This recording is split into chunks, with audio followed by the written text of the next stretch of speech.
Welcome to Crappins. Don't wait a week for a new video. Join our Patreon at the Crappins On Demand level for instant recap access. Link in description. Enjoy the show. Hello and welcome to Watch Our Crappins, a podcast about all that crap on Bravo that we just love to talk about. I'm Ben Mandelker, and joining me today is someone who I can still call my sister. I have not lost her yet. Mr. Ronnie Karam. Hi, Ronnie. How are you? Well, hello. What's going on with you? Not much. I'm just really excited to recap this episode of Real Housewives of Beverly Hills. It's another dinner party from hell, and everyone is buzzing. Everyone's buzzing on the internet. So, buckling my seatbelts, getting ready for a big, wild episode. What's going on with you? Pretty much the same thing. You know, I had a really fun morning. I got to meet the new baby in my life. Baby. Cousin Jenna's baby. Cousin Jenna and Reed, the newest member of the Reed Brothers band. Cutest little baby. She got her little Watch What Crappins onesie and her name 'em onesie from crappinsmerch.com. Ding! So anyway, I just met this baby. So fucking cute.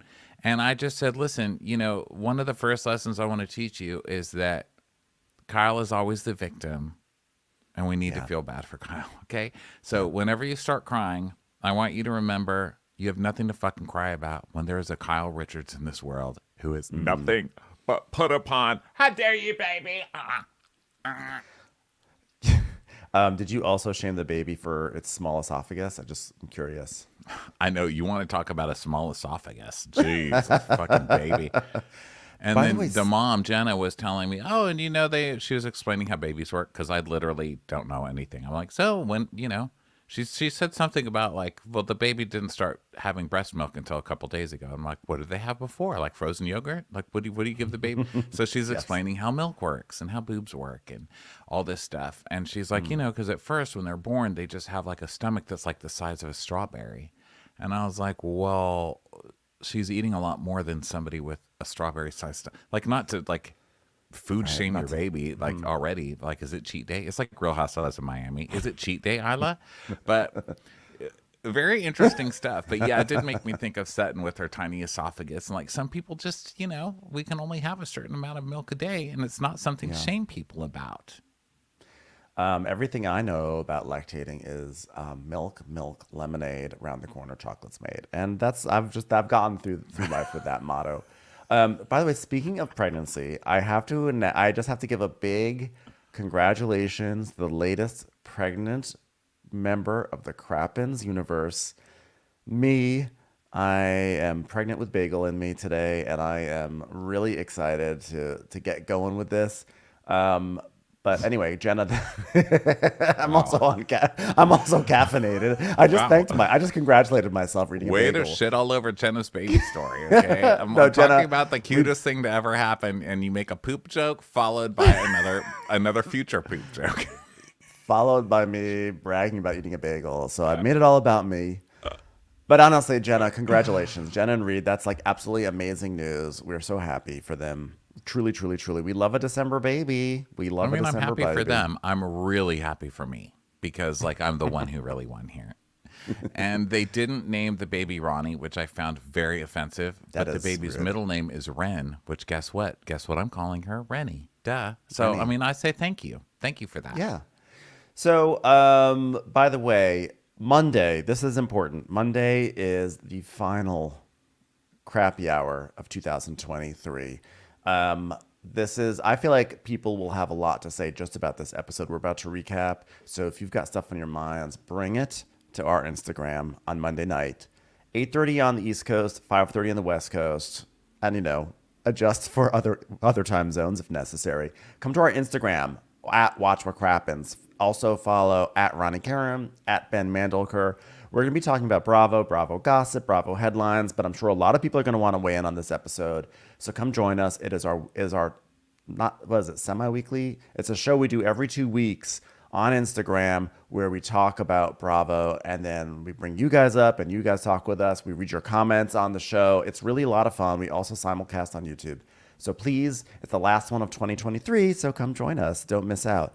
Also, by the way, happy Hanukkah. Hanukkah starts tonight, and really the miracle of light, the festival of lights really kicks off. So wonderful to kick off with this dinner party, to kick off the Festival of Lights. You know, I could not think of a better way to usher in Hanukkah 2023 than with this disaster.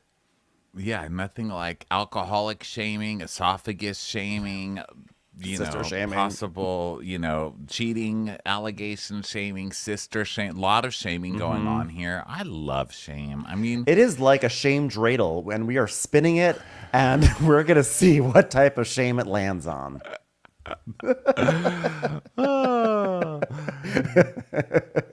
my God. Okay. Dreidel. All your dreidels have already left you.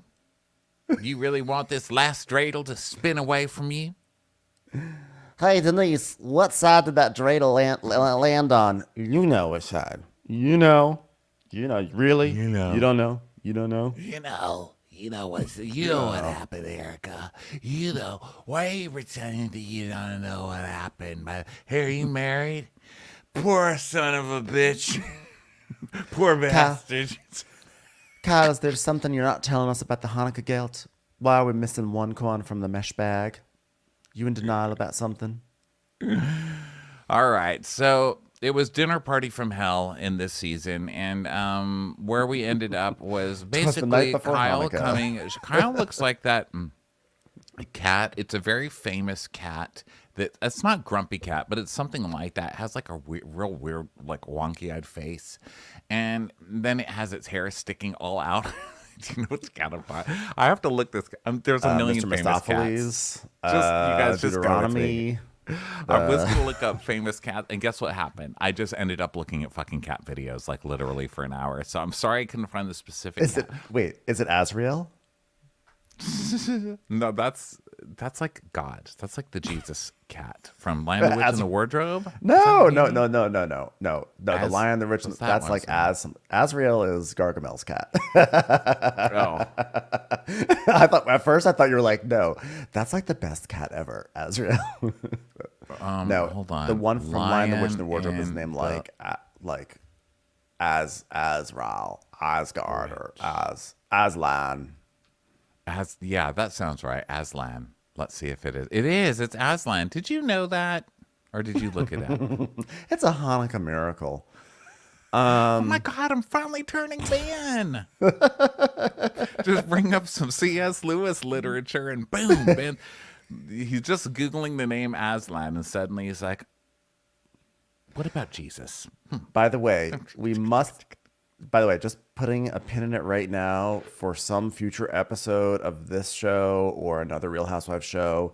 If there is an episode where there's a fight about clothing, we are going to name it The Lion, Lyin, the Bitch, and the Wardrobe. Thank you very much. Just putting Well, it how out about there. the lion, the stitch, and the wardrobe? That would be good. That would be good too. That'd be good too. No, we'll stick with number one. You know what? Everything does not have to be a competition. Okay, and that is what we're trying to get across to Kyle. Okay, because Kyle looks like a crazy cat from TikTok, with her hair sticking out all over the place, all wonky-eyed, with her new Morgan Wade face that she went and got transplanted onto her own face, and she spent this party being like, "Hey, what is anybody gonna ask about me hinting that I'm possibly gay now with an extremely famous person? Anybody? Does anybody even care? Sutton, are you gonna ask me if my husband's cheating on me and I'm suddenly like maybe a lesbian who's dating someone famous? Anyone? Until they finally forced Sutton out with, well, what's with your wedding band? And that's where we start now. Garcel going, what's with the new band? Oh, well, I've been learning guitar, and like Morgan's going on tour, and I thought I could be like a backup musician. No, wedding band, not musical band. Well, there's a girl, no one really knows her sexuality, but she's really attracted to me. And, she's got a can in her arm. That's all I'm saying. Did someone sent us the lyrics to a new Morgan Wade song? Did you see the lyrics to that song? The lyrics were like, "I'm waking up." It's like I'm waking up in the Chateau Marmont with like a lady from Beverly Hills who found me on Instagram, and I never thought I could find a love like this, and yada yada. It said something like, I'm at the chateau was someone like super famous with crazy hair who just walked in with my face. And is putting a fedora on my head. She tattooed an A. That's the only shocking thing, was that Kyle tattooed a K and not an agency A on this chick's arm. Also, a lyric from that song, which is real, was something like, she loves snorting pills off of my stomach. I was like, yes, that was interesting. Awkward. You're outing Kyle in multiple ways. You're like, not only is she bisexual, she's also a snorter of pills. What pills? She does look cracked out, babe. Kyle. Pills of I don't please disregard 50% of everything I say in this recap, Ronnie. Just going forward, just if you feel the need to say what, just keep going, because I was making a Labyrinth reference. Oh, so yeah, that movie. I mean, I enjoyed that film when I was a kid, I guess, but I didn't need it multiple times. I thought the giant flying worm looked fake. I wasn't into it. Whatever. The flying worm. Yeah, wasn't that the one? Oh no, that's Never Ending Story. Labyrinth is the one with David Bowie and the crystal ball and the shit. Right. I don't know. I didn't. The ones with all the creepy Muppets, I wasn't as into those. I like regular Muppets, but I don't like when ooh, Jim Henson does creepy Muppets. I know. I don't like creepy. I generally Muppets. agree with that, but Labyrinth, I just saw it so many times that I then grew to like it, But either way, wait, or am I speaking thinking of Dark Labyrinth, Crystal? No, I mean you David Bowie with the crystal balls is definitely Labyrinth, but there's a song in it that's like, I believe in the babe. What babe? The babe of the power. What power? The power of voodoo. Who do you do? So I was just kind of making an allusion to that. So anyway, Morgan, by the way, I also struggle with the fact that there is a very famous country singer named Morgan Wallen. And then we have Morgan Wade, and it's really hard to have this alternate Morgan Way country singer in my life, There's so many country singers named Morgan that I don't care about right now. It's really hard to keep up, guys. Can we please not add more Morgans that I really don't care about? So Sutton is like, you haven't been wearing your wedding band, which, by the way, is an observation that Kyle would totally make to other people in any other season. I would just like to add. I'm sure she actually 100%. has. And I'm sorry that I turned everything back into Puppygate. This is actually a fault that I know that I have, but I can't get past anyway. It's kind of like being negative. Like, I know it's there, but I've just found a way to love it. You know what I mean? Well, every beautiful photo starts with a negative. Every kiss begins with a K on Kyle's arm. So, and also, you know what shame brings about? Positive change, which brings us back to something earlier. We were talking about shame. Gotta love shame. Anyway, the point is, I bring everything back to Puppygate. Like, if they won't take my return at Ross, I'm like, Dorit, return to puppy to the Orange County kill shelter. Did you return it or drop it off? I don't know. Was it really a return? You're right. Yeah, you're right. It's more like she bought something at Target and then dropped it off at Saks and got her refund somehow. That's like when I try to return a Dillard's jacket to Ross Dress for Less. I'm like, Dorit returned a dog. That probably would have worked better sensically. But anyway, I bring everything back to that. The point is, I forgot what it was for a minute. Sorry, everybody. I'm not on drugs today. But the point is that... Kyle was also, do you remember that first episode when they went over to Vanderpump Dogs or wherever they were, or the restaurant or wherever it was? And Teddy was Vanderpump Dogs.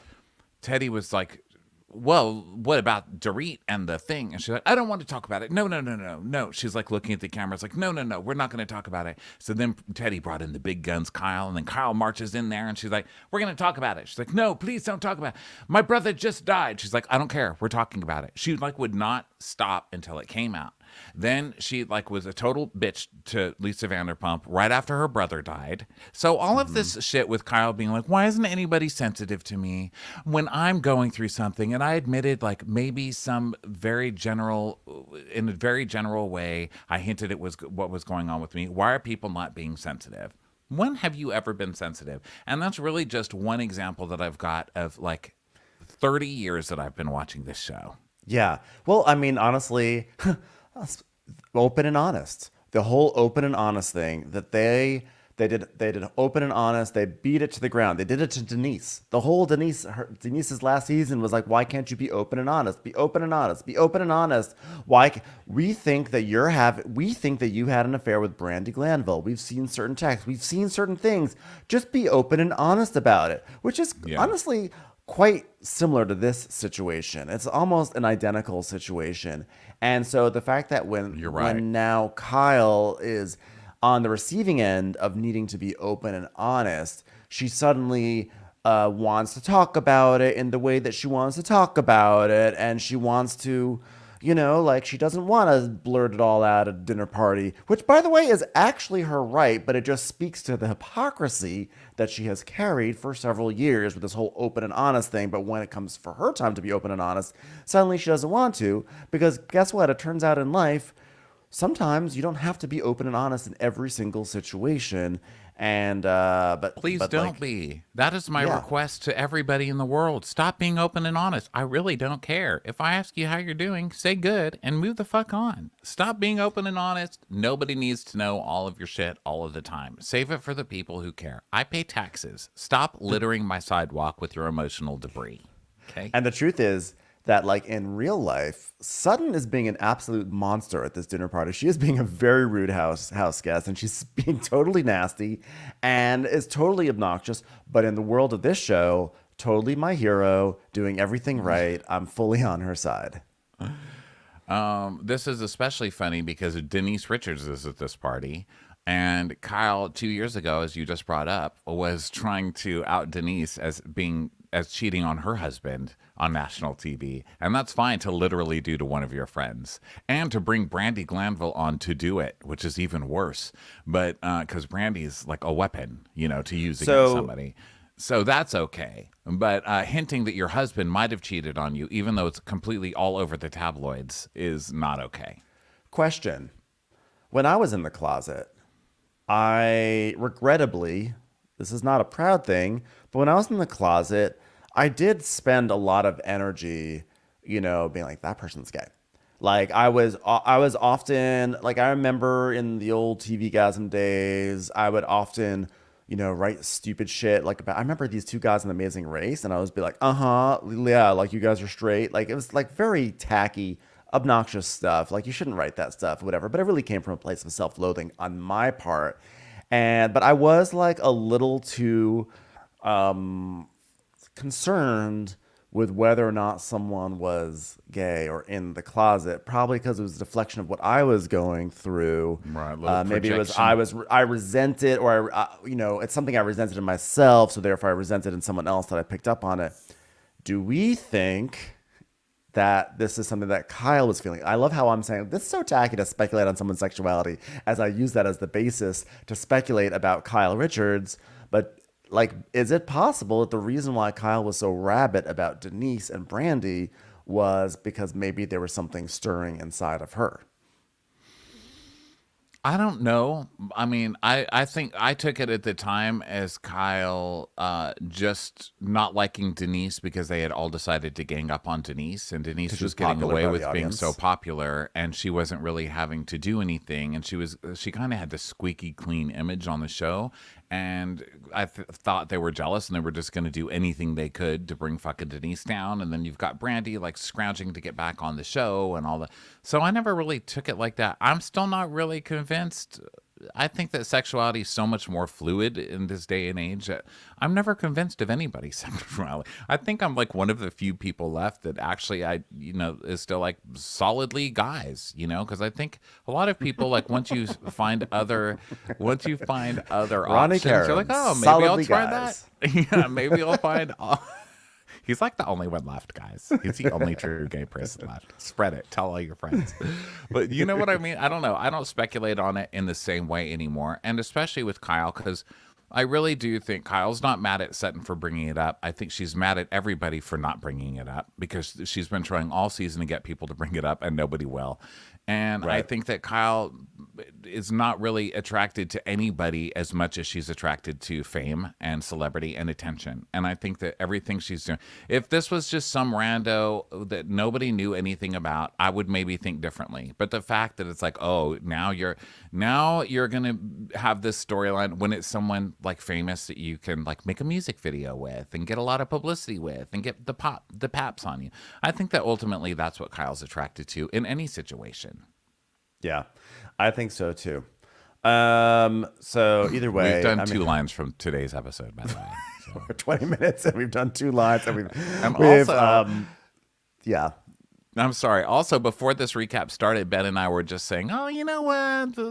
I was saying, I'm going to really try to just not be so like, meh. I feel like all week I've just been like, like, not even trying to be funny or like make light of anything. Like sometimes I just start taking things too seriously. And I was like, I'm not going to do that today. I'm just going to remember that this is fun and it's enjoyment and just go with that. And then I spend 20 minutes into it. Like, fuck her. I don't even believe anything she's saying. You know what she's attracted to? Celebrity, fuck her. We are just merely theorizing. We're discussing. I think there's a difference between discussing and theorizing versus being like, fuck her. Ugh. You know what? Just be quiet. You're just right. But also fuck her. Okay. But honestly, then be quiet. Feels good. Yeah. So it's the night. It's Hanukkah time, and this is what's happening. Okay. So Kyle says her ring is in the bank. And so I goes, well, just all these things add up. And Kyle's like, oh, so this is what we're gossiping about, that I have a different ring on that I bought myself. God, but here's the thing. What's frustrating? This is why it's hard not to be like, fuck Kyle, because again, Kyle has been a big yenta over the years, and she has always had her eyes on everyone's jewelry and where it is and what finger it's on. And now suddenly she's acting like, oh, if you remove your wedding ring and put just a ring that you bought on your ring finger, like that's just no big deal. I just don't buy it. I do not buy it. Well, also, she's trying to twist it where she's saying, oh, so we're talking about who bought the ring? Like, it's a ring that I bought myself. Nobody's talking about who bought the ring. So who did buy the ring? Was this a gift from Morgan? Is that what you're trying to get across? Because nobody asked you who bought the ring. The question is, why aren't you wearing your wedding ring? Why have you replaced your wedding ring with another ring? That's the question. Yeah. And Kyle knows that's a question, but she's trying to turn the conversation as she does into who bought Kyle this ring. So you see what I mean? Like she's trying to brag that somebody bought her this ring. Just fucking say it, Kyle. Okay?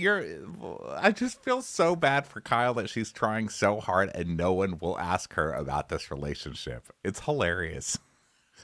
Well, so Garcel is like, well, I thought it was a makeup band. And so then Kyle's like, so what you're saying is that my husband cheated on me? Is that what you're saying? Are you saying that my relationship is a sham and could be the basis of a tabloid rocking scandal?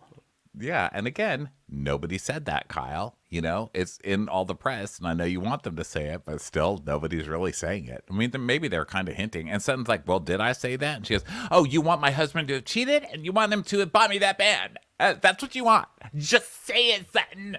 And she's like, I'm happy, Kyle. Okay? I'm content with all your answers. All right? I'm content. Yeah, and then Faye from the corner's like, that's weird when you say that. That just feels wrong. Thanks, Faye. You can go back to your baked potato. So Kyle is Faye, like... go back to not studying interior design, okay? Because we see the evidence of your lack of even having a Pinterest account all over this fucking house. Go back to reading your latest edition of Wrought Iron Quarterly, because that's her aesthetic. And baskets and really cheap closet hardware. That was the first thing that really got us onto Faye and her bad design was when she was doing Kyle's house that time and they walked into the closet and it was like Target hardware to make her closet. She's like, oh my God, look what Faye did. She made me a custom closet. A custom closet. I was like, that is all hardware. That is all shelving from Target. But okay. So Kyle's like, everyone's saying, like, what's wrong with you? Like, if I'm going through a hard time and exercising and not drinking, because guess what? Even if I have 2 glasses of wine, the next day I feel down and depressed. And I can't afford to feel down and depressed right now, okay? I don't want to feel depressed.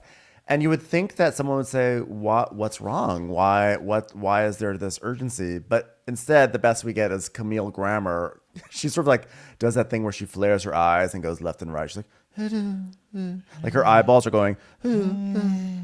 Her eyes are doing like she kisses.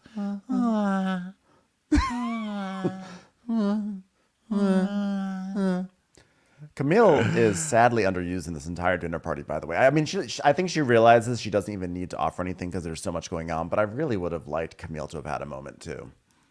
I think Camille's just enjoying watching Kyle squirm. And she's like, this is great. Like, I literally don't even have to do anything. And also, she's with Denise, so she's trying to lay low because Denise is making such an ass out of herself. Also, what she's making is TV gold. It's amazing.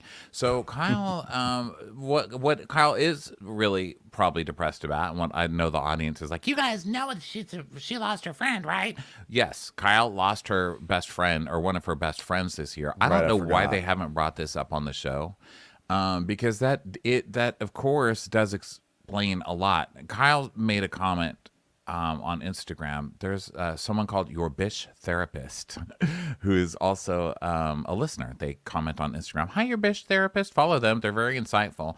She did a whole post about Kyle and probably why she's depressed and what grief is like and how she's going through all of this, and she probably feels that Mauricio wasn't there for her at this time like she needed after everything she's done for him. It was actually a very insightful That's post. like a very good theory.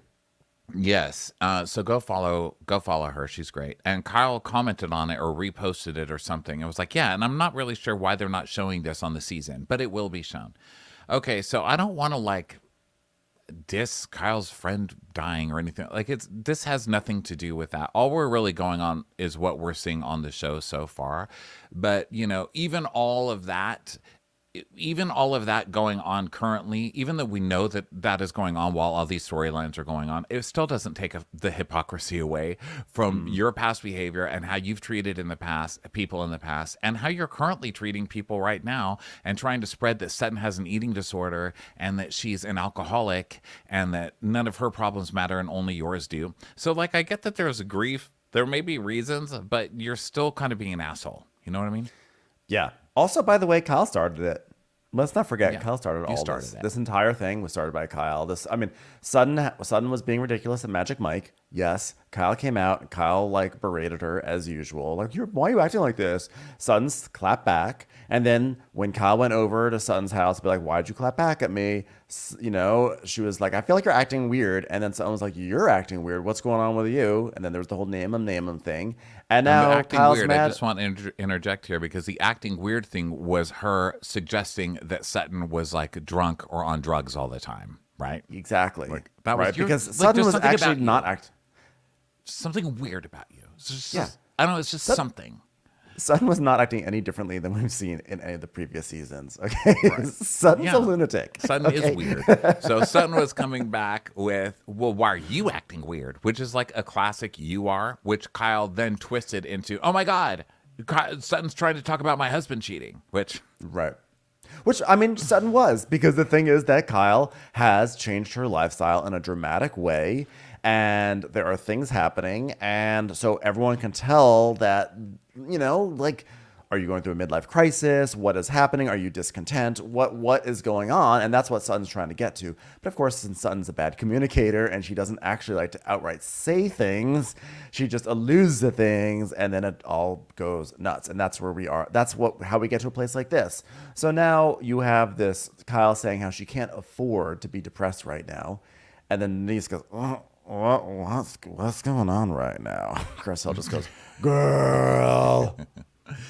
And Kyle's like, my friends like Faye, you know, we've had a conversation like this, you guys. And so it's like, okay, maybe then we're not good friends as I thought. Maybe we're just as not good friends as I thought. She's like, yeah, because like, I don't think a friend would ask me like that. Ask you what? She didn't ask you anything. You're forcing her to ask you things. She's not doing this, bringing up all this stuff at a party. You are. And so Sutton's like, well, in that room back there, Kyle, like that was, what are you talking about? She goes, no, I'm talking about at your house, which, how you were saying earlier, like Sutton's being a bad house guest. Well, what about going into someone else's house and being like, you're drunk, you know, or whatever Kyle was fucking doing it that way. I mean, just because it was 2 p.m. and Sutton was wasted, it gives you no right, Kyle, to walk into her house and be like, you're a drunk. You are not allowed to call someone an alcoholic in their own home, even if they're drunk at the time in the morning. But the truth is that Kyle has no problem calling someone out for behavior that she feels is alarming or deviant. Right. And so when it happens to Kyle, because that's what Kyle's thinking. I love that word. It's just like so old school, like Jesus chat. Oh, I know. Deviant. I remember back in like 2003, I was having coffee with my friend, and she shall remain nameless, but she was very much like a pearl necklace wearing, and not in the vulgar way. She was like a Sutton, and we're talking about another friend of ours who had recently come out of the closet as a lesbian, and I'm like, oh, did you hear about so and so? And she goes, yes, that makes sense. She always was a bit deviant. I was like, wow. Wow. I told you about that time I went to my cousin's wedding and I got drunk, as I often do at weddings. And they started playing the song To Risky Business. And I thought, oh my God, this is going to be hilarious because I was wearing boxers. So I was like, I'm going to come slide across the dance floor in boxers. Okay. At a wedding.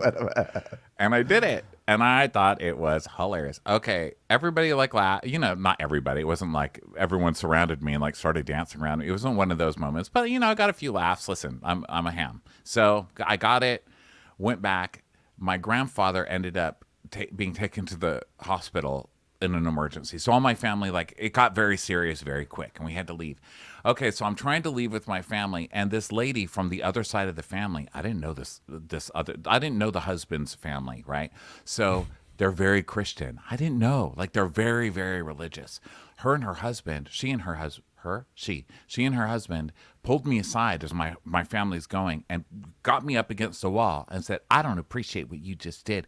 And then said, hold on, I'm going to pray for you. And then she put her hands on my head and her and her husband started praying for me, saying, Lord, please help this deviant. He doesn't even know what he's doing.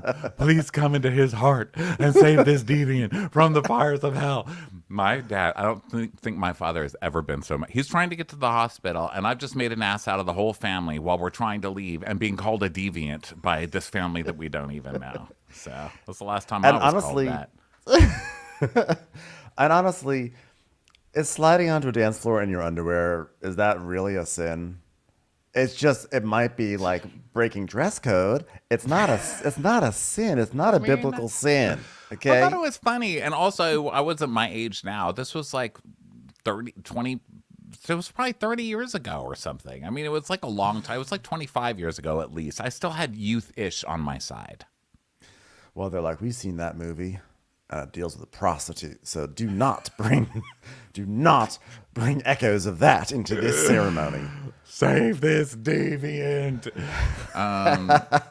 So the point is, Kyle's a deviant. Packs a punch. Yeah, deviant it's just a hilariously damning and condescending word to call someone, and I love it for that. But it's not nice to say.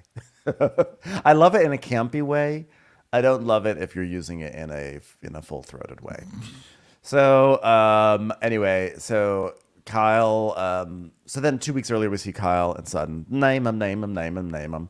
And then Sutton's like, well, I had a lot going on. And Kyle very condescendingly is like, oh, I know you had a lot going on. Which is also classic Kyle, that she's often dismissed Sutton's hysterics. Because a lot of times they are hysterics. Literally always has. Always has. Time. But I also feel like Sutton has, the reason why Kyle, the difference in these two arguments, I would maybe argue on the fly. This is an on the fly observation from a deviant. But I would argue Sutton is saying, Kyle, you're behaving in a certain sort of way. Is there something deeper going on? And Kyle, she is saying, you're acting like this. And she's not saying, is there something deeper going on? I'm just pointing out that you're doing this almost to humiliate you. And she is not. I think so Kyle as ridiculous as right, but as ridiculous as Sutton's. Yes, but as ridiculous as no, it seems like Sutton's always in a drama about something. She's always unnerved about something. But Kyle never wants to know why is this? Like, what is going on more deeply with Sutton that is causing these issues in her life? Agreed. And, also just to be fair, for about 2 minutes of this recap, this 19-hour recap. Yeah, I'm like, why did I just have that monologue? Like, why? No, I don't mean because of that. I mean because we're both like going on But forever. I'm like, why am I so wrapped up in this? Yeah. No, I'm not dissing you. I'm just making fun of both of us for making this recap 20 hours to talk about shit we talk about every week. But I'm going to extend it even further because just to be fair to Kyle for at least 2 minutes of this, Kyle is correct. Sutton is crazy. She is crazed and she is hysterical and she does and if ever she's called out on something or her bad behavior, she always has some big dramatic excuse that's supposed to get her off. Kyle is correct about that. But on the other hand, I read a theory on Reddit, which I really liked, which was Sutton freaked out during the Magic Mike thing because she had once we found out that she had just had that call with her husband where her husband was saying, I'm moving to London and we're taking our son and you have to move too. Part of her freak out was like, my husband's trying to get custody of my kid and then I'm on TV with this stripper shit. And this lady spreading her legs and a guy going down on her. And that can't be good either. Now, and that's it's a good also theory. swirled up. Well, I was going to say, I'm sorry to interrupt, but also don't forget, what? it's swirled up with this thing that she can't get second dates. She's probably feeling a little shitty about herself, and she doesn't get picked to go up and dance with the hot guys on top of everything else. Right. So there's all this stuff going on. Now, do I think that Sutton's coming up with excuses to get away? Yes, but Sutton shouldn't need excuses for Kyle anyway, because that was Sutton's deal. And Kyle just followed her out, berating her about it when she could have just let her go and not been an asshole about it. Right, but I think that Kyle's MO is to humiliate on some level, or to like force people to fit into her conspiracy theories. When meaning conspiracy theories, meaning like, I think Sutton is an alcoholic, so therefore I'm going to confront her and be like, you're an alcoholic, and I'm going to confront you right here on TV. And Sutton, I'm not saying that Sutton is an altruist in any of this, but I think that Sutton is like, there's something going on and you need to let us know what's going on because you're not saying you're in pain, but like you're acting totally differently. And something's going on. Is something going on with your marriage? Like, you have to let us into your life. And I think there's like a subtle, there's a different tone in both of those. But of course, since Sutton is Sutton, it comes off like she's just being nosy and wants to get the real story, which actually may be part of it too. Maybe a good 50-50 split on that front. You should do it. In an ideal world, if these were real people in the world, which, I mean, I guess they are in some cartoon or Real Housewives of world. Miami. Yes.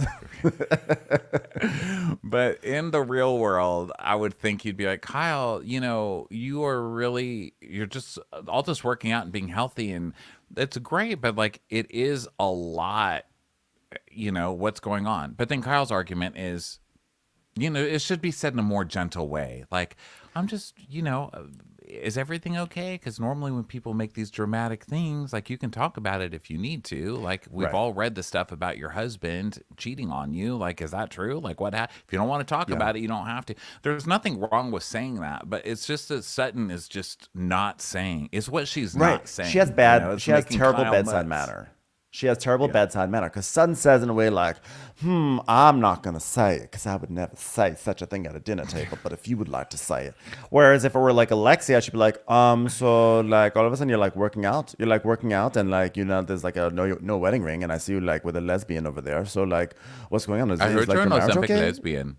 Yeah, she'd be like Jeff Lewis. They would just, like, what? Like, you're an Ozempic lesbian now, so go ahead. Tell me about that then. I'm like not comfortable with that, Like they would just do it, They would do it. Even Salt Lake City, they would do it. But for some reason on this show, and to some degree even Orange County, the way they tiptoe around things is just so funny. I mean, we still have Miami to talk about later today, which is we're probably going to make the same point all over again with Lisa and talking about Lenny nonstop.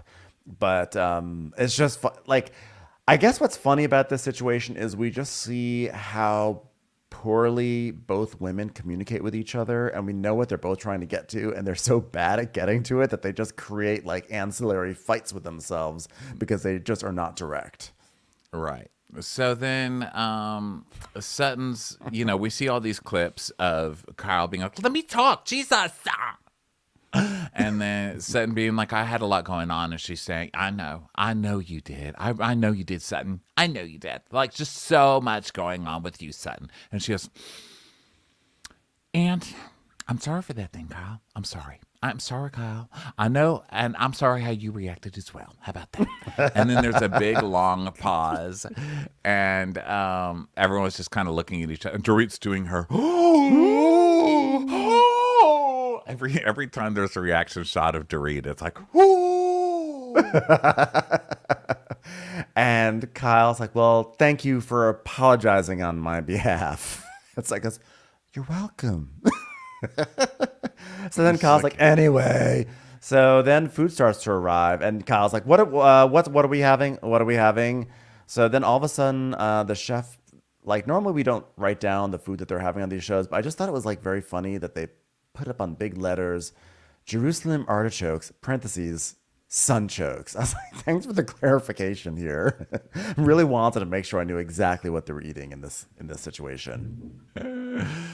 So Garcel's like, okay, well, Annmarie, I want to know more about you. And she goes, well, what do you want to know? She goes, oh, and Erica goes, How tall you are, how much you wear, you have kids, I'm here all week. I'm a showman, Dorit.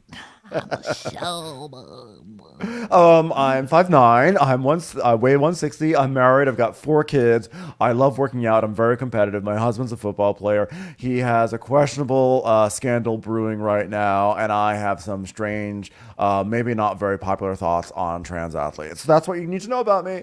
oh, really? Has your husband bought you any gifts lately? Kyle, you can't just let the new girl like have one moment. She has to even turn this into being about herself.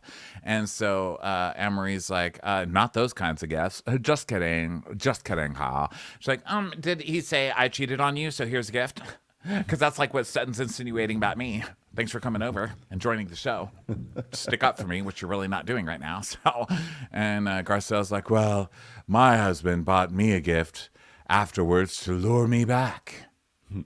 So then Justin, who's there from E, former assistant, he's like, so Garcel, you didn't have one inkling about your husband? She goes, no, I thought I had won the lotto of husbands. I thought it was the Mauricio of husbands, one would say.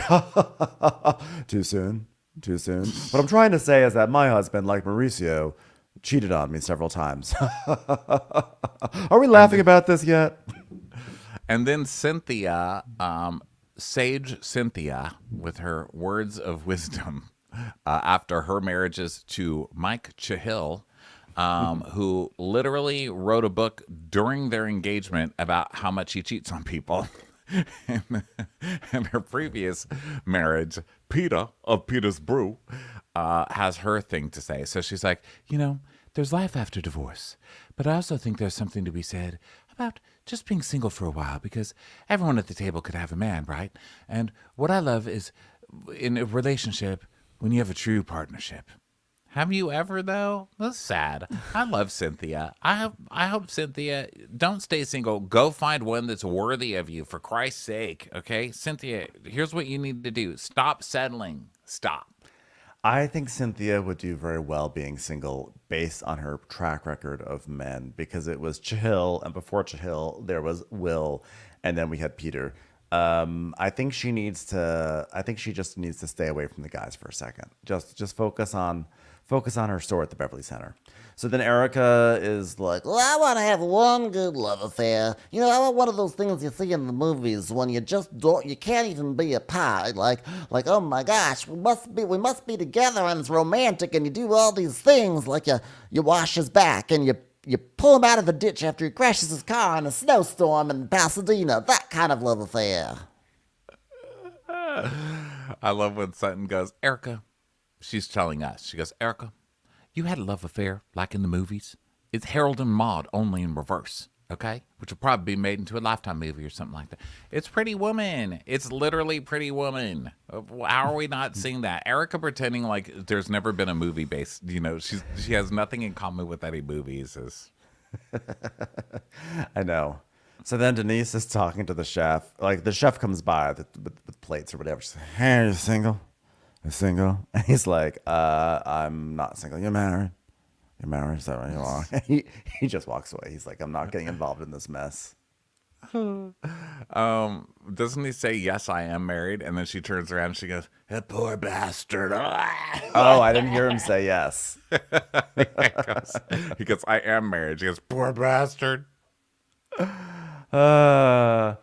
So Erica's like, Listen, I don't want to play games in a relationship, okay? I don't care if you're rich or you're poor. and then like Justin in the background's like, whoo. Because by the way, Justin and Dorit have learned from the Kyle school of reacting, which is if you are not in the conversation, just have big reactions, they'll cut to you. And so Justin's like, woo, and Dorit's like, woo, you know?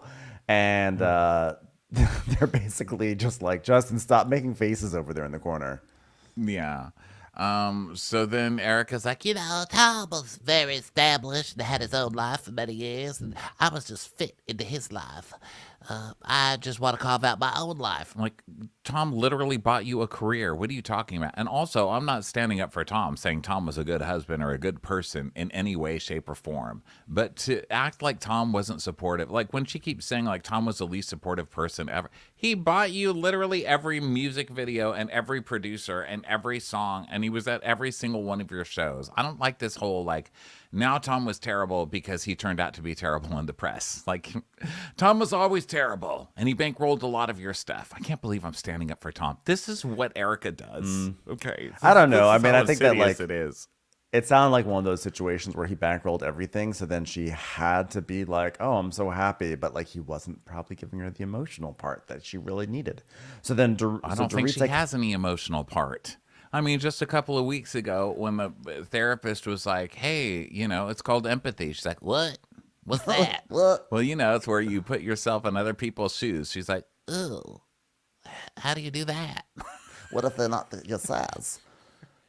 So Dorit's like, Denise, gee, I see that you've turned your little furry jacket into a turban. That's adorable. How does it feel to be back with the group? It's been so long. Have any lesbian updates you want to share with us? You know what? It's so nice. It's so nice. I miss everyone. and Dorit's like, Everyone. Everyone. Well, I do have a question for you, Erica. Why you treated me a certain way after I met you, and like I could say this about me and you and I, the first time I met you, you were so sweet and so lovely, and then like a year later, it was like a different dynamic. Well, Denise, I don't feel anything personal towards you. and then Denise is like, Well, you don't know what I'm talking about. Like, what did I... I mean, you know. You know what I'm talking about. What did I do? What did I do to you? Okay, what did I do to you?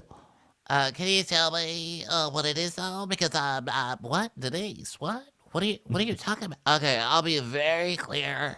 You were so kind to me, and I was like, oh my gosh, she's so sweet. Like she's so lovely. And then when I came to do my guys, I'm so sorry. I have a bad cold. This is just colds. Okay. Well, I'm high, but I don't know what she is. She's on another level. and Garcel's like, Denise is slurring her words a little. Maybe Denise had a drink before she came because she's a little nervous. Well, I don't know what Denise is partaking in, but I kind of don't want it right now.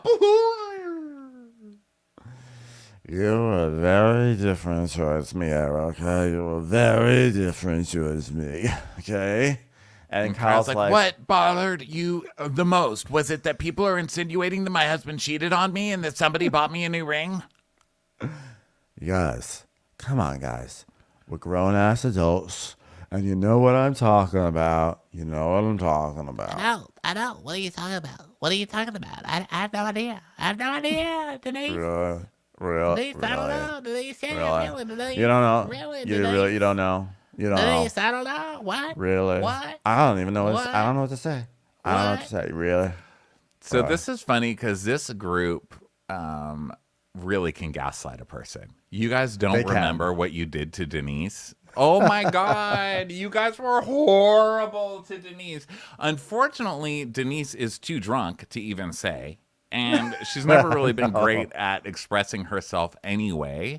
But it started when when you had a party in your backyard, a pizza party in your backyard, as I recall, and your kids were sitting over at the next table with all of their friends, and Dorit was making all these like lewd comments, and you were like, guys, there's kids, and she's like, oh really, your kids are probably having threesomes anyway, or said something like that, and then you got offended and then took her to a coffee and said, listen, all I was saying was like chill in front of the kids, and then Erica gave you attitude and got pissed off, and then came for you the rest of the season with everybody else, insinuating that your husband was, or that you were cheating on your husband with Brandy and trying to ruin your fucking relationship. That's what happened. But of course everyone is going to pretend that they have no idea what Denise is talking about. And honestly, obviously, Denise is not doing herself any favors here. No.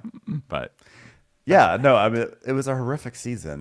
That was really like the crystallization of the Fox Force 5 right there. And it was terrible. And then they're acting like, what is it? I mean, Erica's like, to be fair, Erica's like, if you're going to try to come for me right now, you better say exactly what it is, because I'm not going to confess to anything I'm not going to enter new evidence into the court right now. Like, you have to tell me what I'm defending myself on. So Erica's like, I mean, is there something specific that you're pointing out, or is it just like a whole thing? And Denise's like, yeah, a whole thing. She's like, oh, a whole thing. Yeah, Kyle's like, do you have an example? Do you have an example? So now suddenly Kyle has no problem pushing for details on something. yeah, exactly. And Denise is like, I don't need an example. Go watch the show. Go watch the show. That's your example. Go watch it. and they're And like, everyone's like, Show? What show? What are you talking about? and then Crystal's like, oh my God. Crystal, who's like Shecky Green in this episode. I don't know where this version of Crystal came from, but now Crystal's like, I mean, this wheat dinner's really kicking in right now. Like, I mean, Denise, what are you on about? Watch a show. Watch what show? Bitch, what? And then she starts doing like those She's like cracking herself up. weird like finger gun hand. She's like, bitch, what? Bitch, what? Just want to show why I was a better alternative for my brother than his fiance. We have fun over here. Crystal's So trying on Garcel's- a new personality tonight. And then Garcel's like, I mean, who is this Erica? She's as cool as a cucumber. She's not lunging at Denise. The old Erica would have been like, bitch, what are you on? Which I don't know. I think this is the same Erica, more or less. Yeah, I mean, look, Denise is making an ass out of herself, and everyone is Erica only acts like that when she's in a corner. So when everybody's against Erica, she lunges out and she just starts scrapping, but verbally. But in this case, everybody's on Erica's side. Everyone's gaslighting Denise here and being like, what? Why would, what show? There's no cameras here. Like, what are you talking? It's like the Truman Show, like where they don't know it's being filmed, They're like, what show? What television show? Denise, what are you talking about? You had a bad season? I never noticed. What are you Show us on the talking TV about? guide where Erica hurt you. So the Fox Force, whatever's left, is still sticking up for Erica. So she's not lashing out. She's cool as a cucumber, just as they just said. Yeah. And so Erica's like, Would you like to say what I did? and Denise's like, I don't even know how to even explain it. And Kyle goes, just do it. Just do it. Denise's like, I was so fucking nice to you, and you were a bitch to me. And Erica's like, okay. I was so actually offended by Kyle pressuring Denise to spit it out when Kyle moments ago was refusing to acknowledge anything going on in her life. And then now she's like, just say it. Just say it. I mean, I understand the impulse to say that to Denise, because I also was like, come on, Denise, just please put something on the table here so that way she can respond to it, I know, and Camille's no help either, because all Camille had to say was what I just said. But Camille's like, "Oh, she's looking stupid, so I'm gonna back away from this and just like give pernicious eyes, pernicious eyes, and so Yeah, upsetting. yeah, you're making eyes that are like pernicious Making because eyes that like are, like, people are like pernicious. pretending like they don't know what Denise is They don't talking know about. what But Denise like is it's like talking about, gaslighting but, like, because it's like they did all this gaslighting. stuff to Denise, but now like they're pretending Denise they don't know what she's talking about. Not talking about, and so Upsetting. So, So Denise is like, you're a bitch to me. You Know it. You know it. I do? Okay. Just like own it. Just like own it. Own what? Everybody knows I don't own anything anymore. It was Tom. I had nothing to do with any of that. Own it. Own it. She's like, oh my God. Erica's like, listen, I don't know what this lady's talking. I'm high, and even I don't know what she's talking about, and neither does she. So Erica does the Sutton. She's like, Okay, Denise, I apologize to you. she's like, oh, thank you. You're welcome. Denise is like, I'm an actress, and I'll just move this scene along.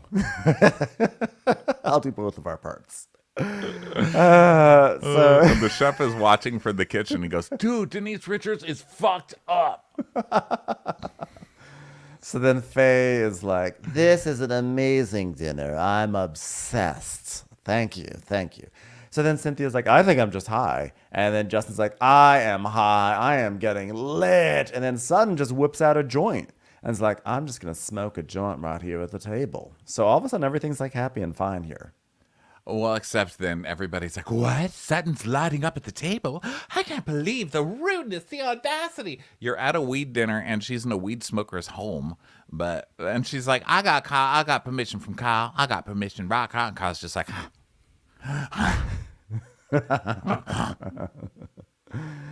Hitting the trees right at the table.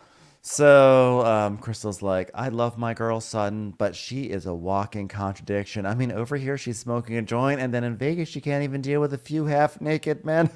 It's like, bitch, what? Bitch, what? Bitch, what? Bitch, what? Bitch, what? Like, you do it. It's Vegas, the Vegas thing, because it's like, she's like a prude, but not a prude. I mean, I can't, there's like layers. So then Sutton's like, there are some things maybe y'all don't know about me sometimes, okay? So then dessert comes, and Garcel goes pee-pee, and she's like, don't say anything without me. So Denise turns to Kyle, and she's like, Kyle, may I talk to you privately? Because, like, I don't really know what to say about this, okay? and Kyle's like, okay. So Denise and Kyle go off to talk, and Denise sees a mirror, and she's like, Wow, Sue. Fuck. Oh, come here. Like, what? what's she talking about? Denise with that mirror was my favorite. Well, no, the thank you and you're welcome. But the with her walking by, wow. It's like it's the Whoa, this too. yeah, you got another person that looks just like me. Wow. Hey, whoa. There's a really hot chick here. Hey. So Kyle goes, I don't understand what's going on with Denise. I haven't seen her eat a lot of this weed-infused food, and it doesn't seem like she's drinking that much. Either she partakes before she got here, she partook before she got here this evening, or I don't know. I don't understand what's happening. I'm like, there goes Kyle again. I mean, we all know this. We all know this and understand it. But again, like everyone else has said, wow, it looks like Denise started early tonight. But Kyle does it in a way where it's like, well, she's not drinking. She's not having weed. Must be something harder. Like, she's such an insinuator. You know? It just gets me. So Denise is like, how does she not understand what I was saying, Kyle? And Garcel's there with them. And she's like, well, Erica, I think felt like a deer in the headlights. It's much like, have you ever seen Erica perform? It's like a deer in the headlights. And I just don't think she really understood what you were saying. She goes, Oh, she did. You know what she is? She's a dumb gut fitness. That's what she is. She's a dumb gut fitness. Okie dokie. Yeah, we all fucking know. We all knew. Sometimes Denise can't say exactly what she means when she needs to say it, poor thing. Listen, Denise, we don't know what you're talking about. Are you joking? Are you joking right now? Oh, yeah. oh, so Sutton's like, I mean, she's Denise Richards, okay? Like, who fucking cares? If I was Denise fucking Richards, I would be walking around naked, drinking tequila, slurring my words. I don't even like tequila, but that's what I'd be doing. I'd do it. And so back at the table, Garcel's like, all right, who's high? Raise your hands. So they all start raising their hands. So then back to Dorit. Dorit's with Denise. Now, Okay, yeah, everyone's so sort of now they're all filtered into that standing bar around. room. Yeah, now because Right. they've heard that there's like, oh wait, there's something happening over there. So everyone's filtered in. You And know what? So now we're actually at the end of the dinner part. So we're going to start the part after the dinner part in part 2. Oh, of look this at what a two-part transition. recap. Look at Ooh. that. It's like Trying to perfectly remember. timed. Yes. All right, everybody. We will see you in part 2. Bye. Okay, everybody, Hello. welcome back. This is part 2 of a 2-part recap. If you missed part 1, go listen to it. Okay, carry on. We just finished the dinner portion of Dinner Party from Hell for the season, and everyone is at that overly lit bar in Kyle's house with the checkerboard floors and the pink kind of like the- coming in from the other room. Art Deco-y kind of thing. You can just barely see Mauricio's agency basketball propped up on its pedestal by a fireplace. So basically dinner is over and things like, it was tense there for a moment, but you know what? Thankfully, everything seems fine and nothing could possibly go wrong. So Garcel has just asked if everyone's high. Everyone's high. So Dorit goes up to Denise and she's like very sort of quietly, she goes, Denise, is this on backwards? Because Denise is wearing this big sort of like Monsters Incorporated pink fluffy thing, and it's not quite on right. So Dorit's just trying to give her like a solid like, hey, you may have put this on backwards. And then he says, no. Are you sure? Is it upside down? She's like, no. And then we see 2 hours earlier, and Denise's jacket thing is put on properly. So obviously it is put on wrong. I died laughing. So then Dorit's like, but I think it's upside down. She goes, yours upside down? What's up with what you're wearing? What are you wearing? Is it upside down for you? She goes, mine? She goes, don't do this. Don't do this. I know what you're doing. I know what you're doing. Stop it. I know what you're doing. Stop it. She's like, No, right now. I swear, your entire jacket is upside down. You I know stop. things- No, listen, I know what you're doing. I understand what's right side up or upside down. I've done a lot of work on roller skates for PK's Pantone in England, okay? I've fallen on my bum quite a bit, and I've seen a lot of things from upside down, so I'm pretty sure yours is upside down right now. You stop it. I know what you're doing. It's about your jacket. I don't give a flying ass fuck about a jacket. she goes, okay, take it down. Both your voice and also maybe the back of your jacket that's upside down. Don't do this. Do not do this. Don't do it. Don't do it. Don't. Denise has literally put her arms in the wrong sleeve, so the back of her jacket's now rising up here, and there's nothing going down behind her back. It's amazing. So Dorit's telling us maybe Denise is on something, and in 2 years we'll all be wearing upside down jackets. It's fishing. It'll be the hottest trend. But right now, it's a hard no for me. Woo! Woo!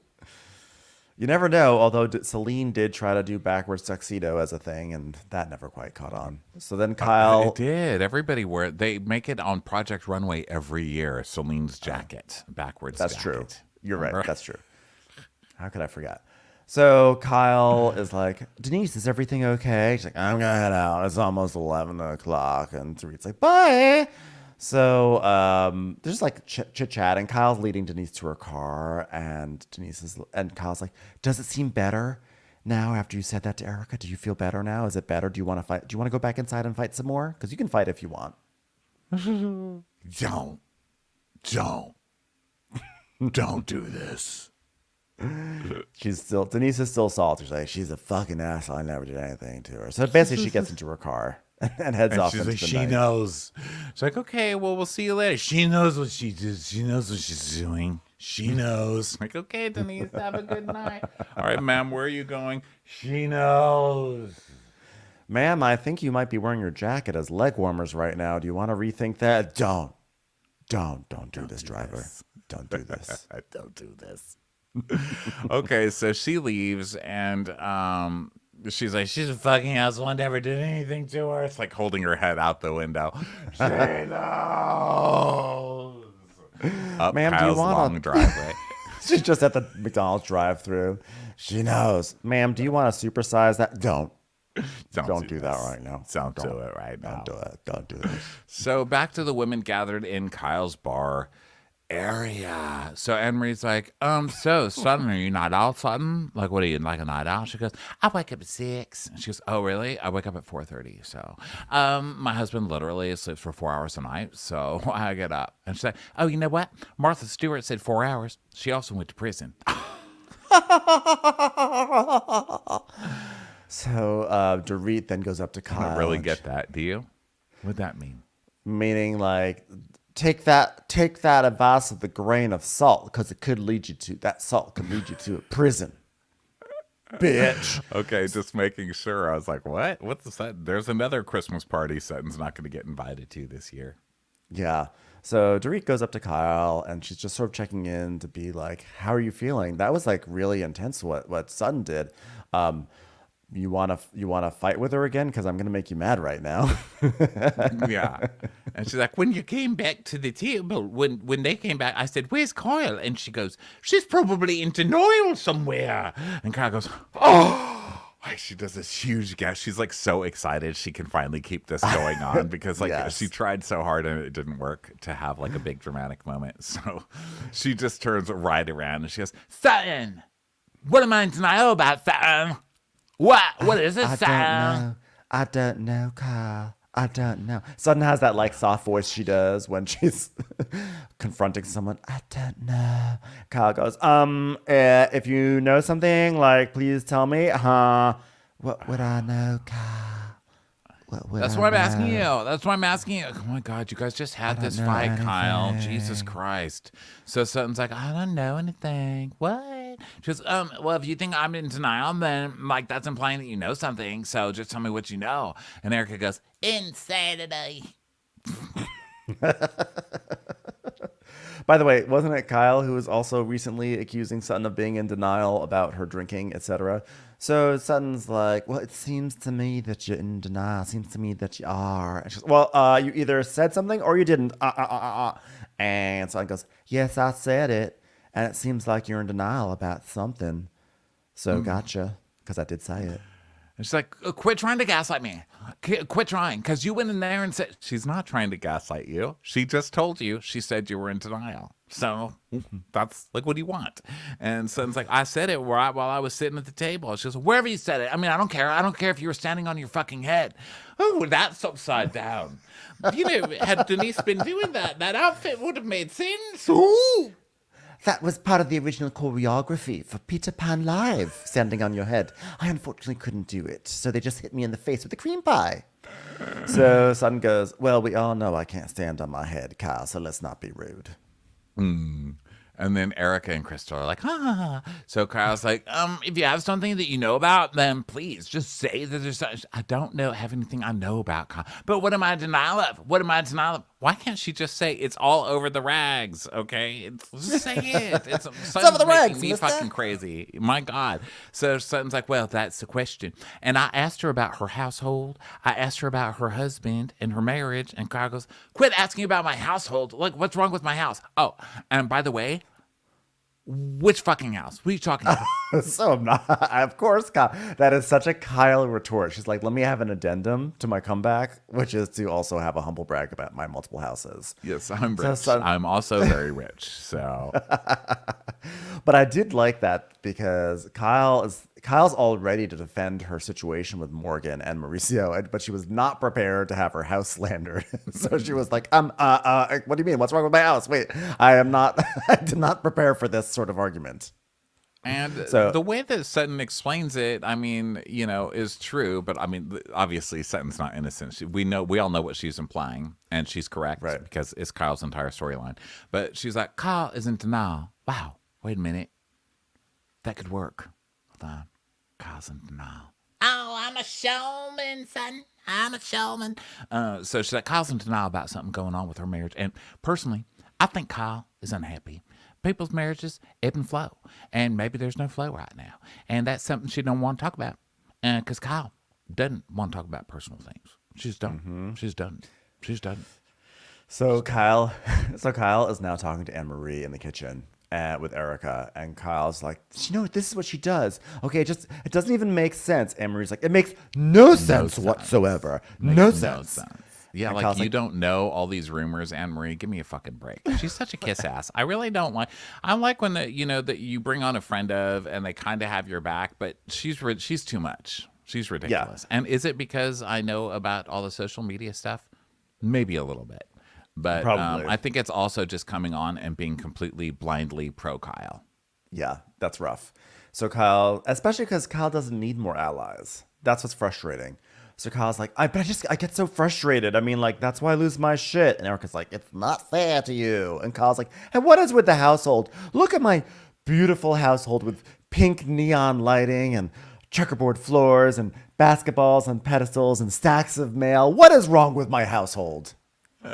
So then Sutton enters, hearing all this, and she's like, okay, will you just listen to me, Kyle? Okay, for 2 seconds. I trust what you told me. There's nothing going on, and there's nothing to be worried about. I trust it, okay? That's all I needed. She's like, well, I didn't say there's nothing going on. I mean, I told you at the retreat that things haven't been amazing, which makes it even worse that you would say that shit, and that's weird. That is weird. I mean, if I was really going through a hard time, this would certainly not be the way I would approach a friend. And Annmarie's like, agreed. Thanks, Annmarie. Thanks for weighing in. So Garcel's like, well, do you think there's something going on with her? She goes, I told her. I said, I don't know if this is your first drink or your fifth, or if it's medicine you're on for your foot. So how is this any better than what Sutton's doing? To me, they are both equal levels of like character assassination, basically, or not character assassination, but like both as low as each other. But both low. I just think Sutton's funnier and Kyle's annoying, so I'm team Sutton. Well, I take gabapentin at night when I go to bed, and like you're gonna tell everybody I don't eat. That's what you're gonna do. Well, you don't. Well, you don't eat. Well, you don't. Really? Yes, do you? We haven't seen you eating either, ma'am. I've seen Kyle do a lot of stuff pushing around. Anyway, isn't that the goal? I mean, this is Real Housewives of Beverly Hills. But also, where was this energy reserved for Lisa Rinna? Like, just to say, like, bring that up only because Lisa Rinna was the subject of a lot of speculation about that. But Kyle didn't say anything. Yeah, there, but you know who was speculating about it? So to bring the karma discussion all the way around, it was Sutton who was speculating on that, wasn't it? Probably. Sutton's a speculator. That's what she does. But the point is that Kyle, the Fox Force 5 is no longer the 5, but Kyle and Dorit and Erica have a really convenient way of, shining the spotlight on other people for things. But when the same thing is happening in their camp, they turn a blind eye. Yes, I'm Googling who accused Lisa Rinna of having an eating disorder. The entire internet did. Yeah, I know, but which is totally out of line. But the point is again that Kyle would never say this to Lisa Rinna. Right. Yeah. Sorry. Now I'm like, oh my God, who said it? Because I remember that it was someone brought it up. I thought it was Sutton, but I don't know. It seems like so long ago. Okay. Anyway, so Kyle's like, well, you don't eat. And she's like, I've seen you push your food around on a plate and say that you have some disorder where you're going to like choke and can't eat your food or whatever, which again is so Kyle. And Sutton's like, well, now you're going to make fun of really something that's wrong with me. And she tells us my esophagus disorder is not something to be made fun of. I can't eat certain foods. I've been down for 4 days, not able to swallow my own saliva. Thankfully, I can swallow Belvedere. Thankfully. Only if there's ocean breeze grapefruit in it, but still. And here's my friend making fun of me. What's going on in your life, Kyle? You're not drinking. Why? What is the problem? Did you drink too much? Was it a problem? Oh, was it a problem? Did you drink too much? I don't call you out on that shit. Why are you calling me out on that? Yes, and I like that because she's saying you're drunk all the time, and now you're going to start calling people drunk. That's rich, Kyle. Which is the old argument of you've been sober for 5 fucking minutes. So Sutton's like, I'm sick of fighting with you, Kyle. Like, listen, I really am. She goes, me too, Sutton. She goes, well, you've already lost 2 sisters. Do you want to lose a third? So you're really sick of fighting, huh? So what's always so funny with Sutton is that she doesn't want to just come out and say it because she doesn't want to be rude. But then eventually she gets pushed to a brink where she says something that's 10 times ruder than if she had just confronted Kyle in the initial issue. So she says this thing, which is such a bomb to drop. I mean, on Kyle Richards, it is such a bomb. I cracked up. I was laughing. Me too. And Erica's like, Wow, don't do that. Don't do that. sounds like you are being mean. And Kyle's like, you know why? Because you know the truth. You've had your own situations with her, and like you don't want to speak up. You don't want to speak up about Kathy. And she goes, oh, I'll tell everybody what Kathy did. I'll tell. Oh, really? Because you can kiss her ass in public, but then you want to play that game with me? And she's like, I'm not kissing. Oh, this is about Kathy then. Is that what we're saying? And she's like, you just made it about Kathy. Well, first off, Kyle was insinuating that earlier in the season that Sutton is kissing Kathy's ass because she wants to keep going to her Christmas party. And then they showed this Christmas party. But then someone on Reddit was like, no, that was Sutton's Christmas party that Kathy was at. This picture, which I just thought was funny. Right.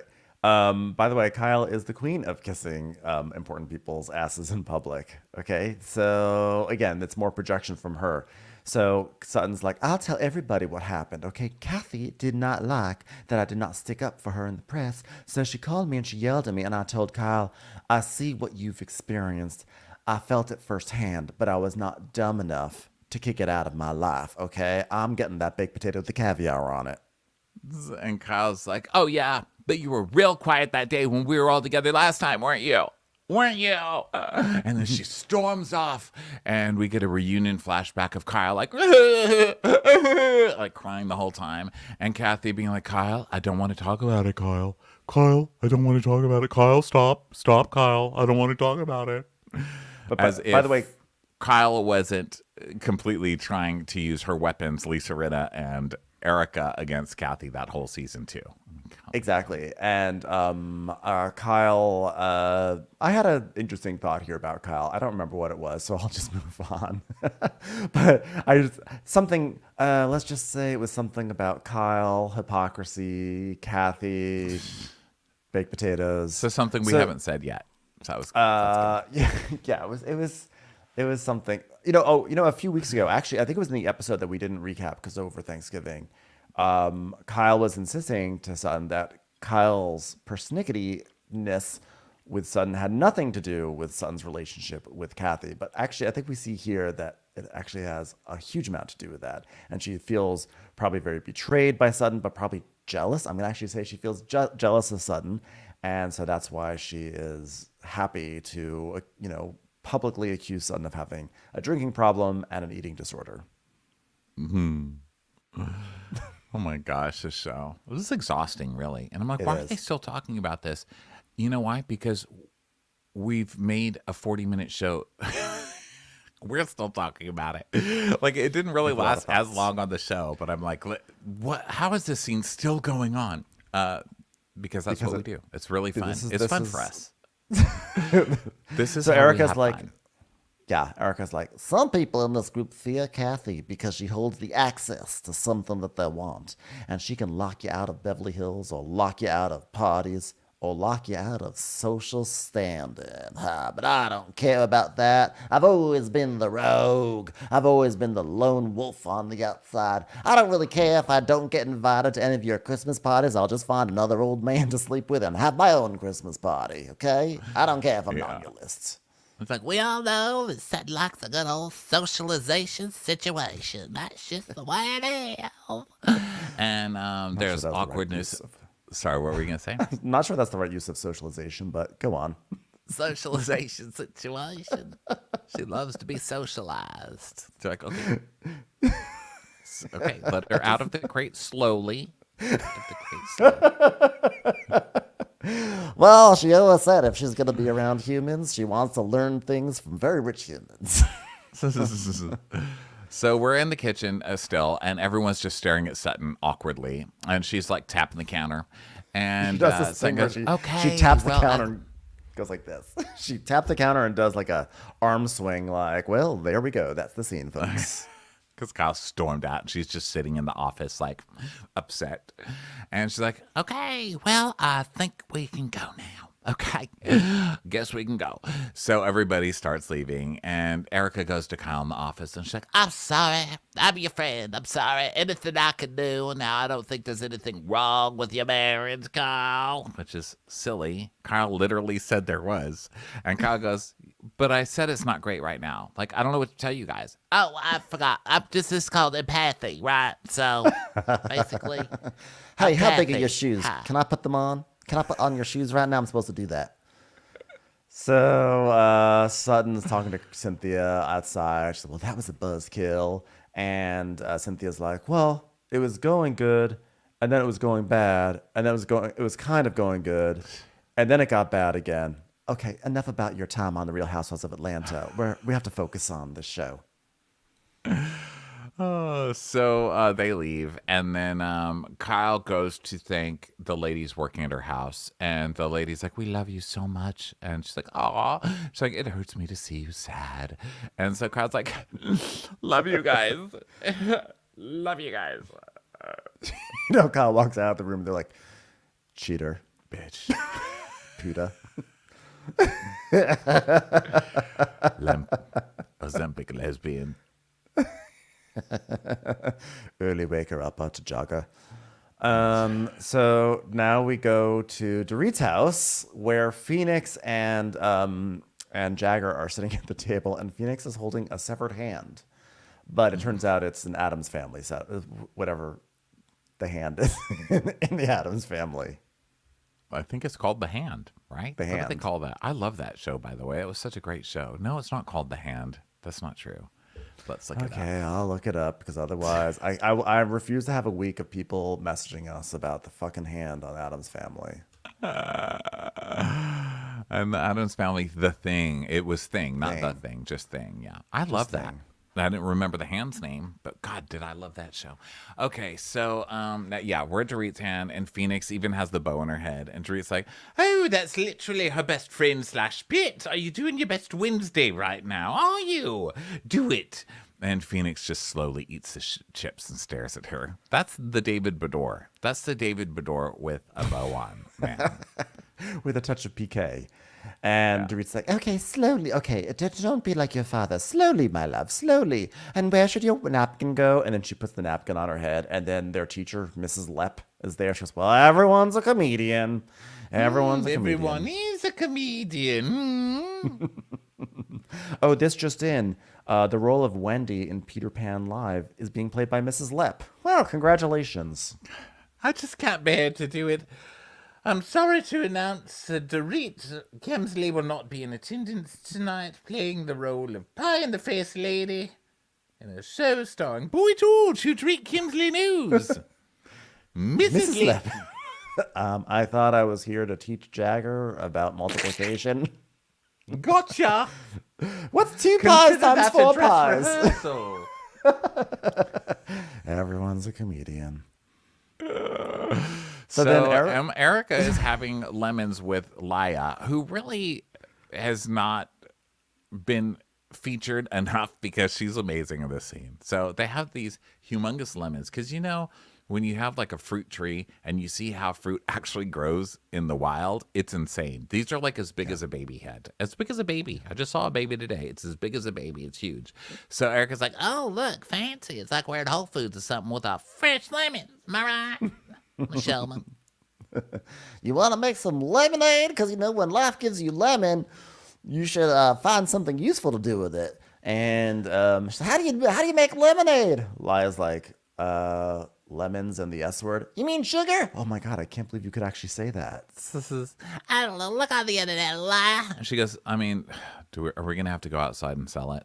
And Erica's like, Oh, you know what? I don't know how to take that. she was calling you poor, Erica, and it just made Leia my fucking favorite side character on this show. Congrats, you just moved up. I would love an Erica Jane lemonade stand. That would be my favorite version of her. That would redeem literally years of my issues with Erica. Like, How many lemonades do I give? 0, 0, 0, 5 cents a piece. Pucker that puss. Pucker that puss. Pucker that puss. She's just like grinding on the ground over a lemon. Yeah. It's expensive to squeeze lemons.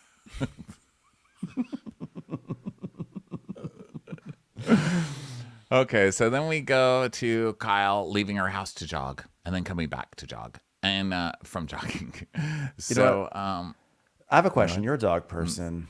yes. Okay, I have a question. This is coming from someone who does not own dogs. I'm really sick of this many years in that Kyle still has to tell her dogs when, like, Kyle cannot just like walk out her door normally. She always has to be like, stay, stay, stay, stay, stay. Is this like normal? Is this like what happens with dogs? Like that you could just never, like you could never walk out your door easily. I feel like Do you want other a real people's answer? dogs. Yes. Here's the real answer. It's like children.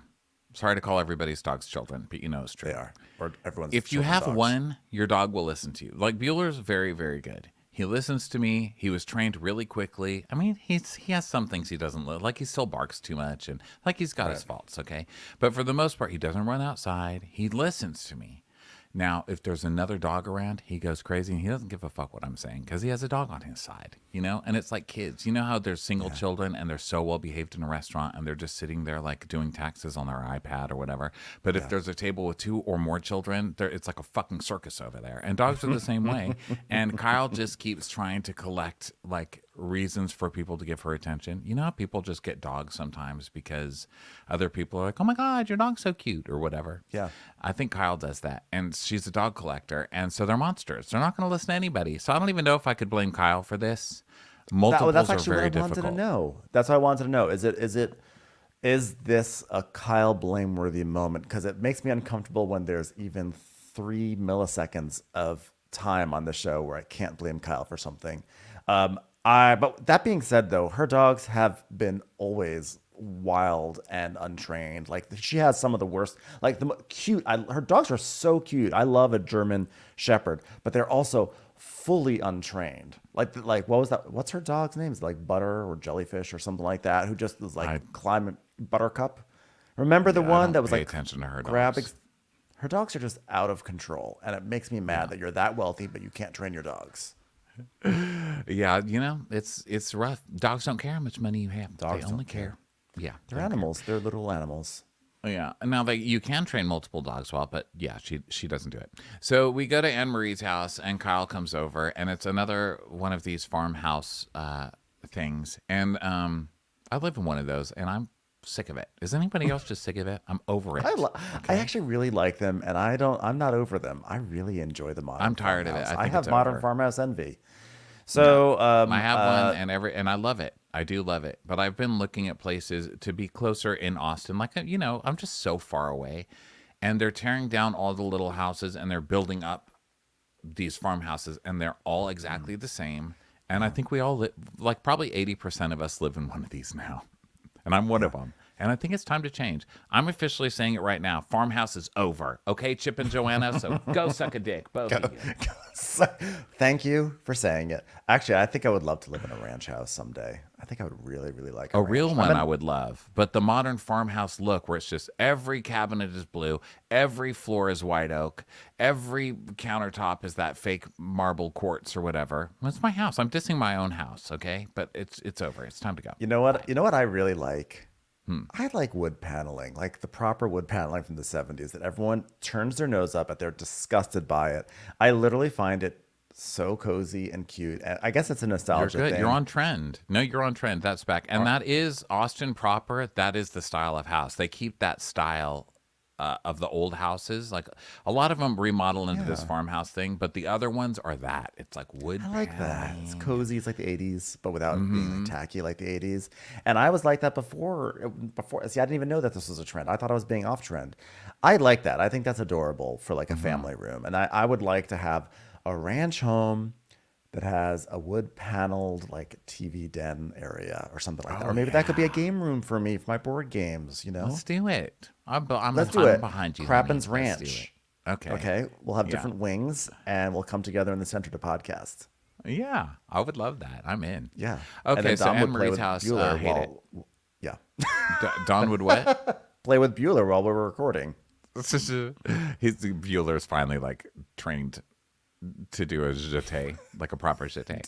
Bueller's tapping. Yeah, Annmarie's house. Ronnie hates it. I didn't even really notice her house because we spent a lot of the time outdoor. Oh, I remember tall ceilings. I remember a tall entryway, but then they go outside. Well, here's the thing. All we know about Annmarie is that she's doing nothing but sticking her head up Kyle's ass. Don't like that. We know that she's got a farmhouse. Ben loves it. I don't love it. And we know that she's got some questionable social stuff. Don't love that, obviously. And here's what we know that is the final nail in her will I like her coffin. She has a pickleball court. Okay, we're done here. Goodbye. You're fired. I have to. If I saw this show in a vacuum, I'd be like, "Someone get me out of this Dyson." But I would also be like, I don't think I would. I don't think I would hate her, to be honest. If I did not know about the stuff that I'd read about, even her kissing Kyle's ass, what I have liked about her is that her personality seems very gregarious, and so I don't hate her as much as I thought I would hate her. I actually don't. I would not even say I hate her. I would just say I don't hate her. I would dislike. I dislike that. I dislike how she was sort of so blindly stood up for Kyle. And of course the comments, her transphobic comments are terrible. But I've also heard that she gets worse. So who knows? But anyway, pickleball is a big strike against her. So Kyle's like, they're going to play, and Kyle's like, I don't even know the rules.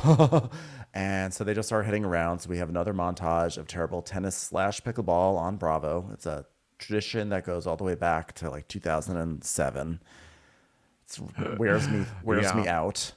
And so then we learn about her. She's very competitive, and everything I do, it kind of innately becomes a competition. Because I got into sports when I was 5, and then I was like sports, and then sports, and then it was sports. So it's no coincidence that I ended up with an NFL football player.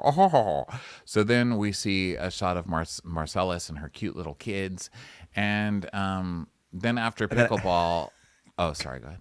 No, I was gonna say this drove me nuts. When they're done with pickleball, Kyle goes, "This is literally my favorite game these days." I'm like, "You just said you don't even know the rules." She's fake. Well, she's about like, pickleball? "I'm not an expert, but I'm like, okay." Okay, bye.